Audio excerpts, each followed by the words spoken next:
বিশ্ব সিনেমার অলিখিত রাজধানী ফ্রান্সের কান, আর সেই কান চলচ্চিত্র উৎসবের আগামী আসরে এক অনন্য ইতিহাসের সাক্ষী হতে যাচ্ছে বিশ্ব। ৭৯তম আসরের জুরি প্রেসিডেন্ট হিসেবে ঘোষণা করা হয়েছে কিংবদন্তি নির্মাতা পার্ক চান উকের নাম।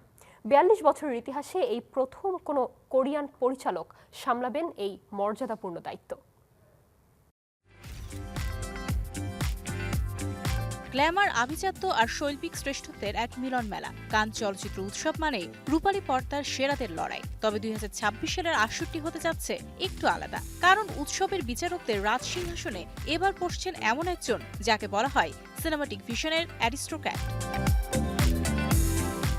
তিনি পার্ক চ্যান উক। দক্ষিণ কোরিয়ার এই মাস্টারমাইন্ডের হাত ধরেই বদলে গেছে এশীয় সিনেমার সংজ্ঞা। তার গল্প বলার ধরন যেমন সাহসী, তার ভিজুয়াল ল্যাঙ্গুয়েজ তেমনই কাব্যিক।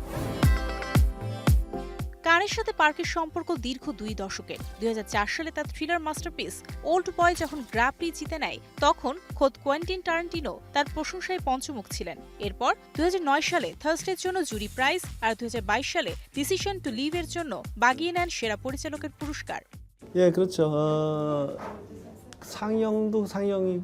সিনেমা হলো এমন এক জায়গা যেখানে অন্ধকারের ভেতর আমরা আলো দেখতে পাই, আর একই সিনেমা দেখে আমাদের হৃদয়ের ছন্দ একইভাবে মিলবে। ইতিহাস বলছে ২০০৬ সালে হংকংয়ের ওংকার ওয়াইয়ের পর তিনি মাত্র দ্বিতীয় এশীয় পরিচালক যিনি জুরির নেতৃত্ব দেবেন। উৎসব সভাপতি আইরিস নবলোচ মনে করেন, আধুনিক সিনেমায় পার্কের ভিজুয়াল মাস্টারি তাকে অন্য সবার চেয়ে আলাদা করেছে। আগামী ১২ থেকে ২৩ মে পর্যন্ত বসবে ৭৯তম আসর। পার্কের জহুরি চোখ এবার কার হাতে তুলে দেবে কাঙ্ক্ষিত পাম দিয়র বা স্বর্ণপাম?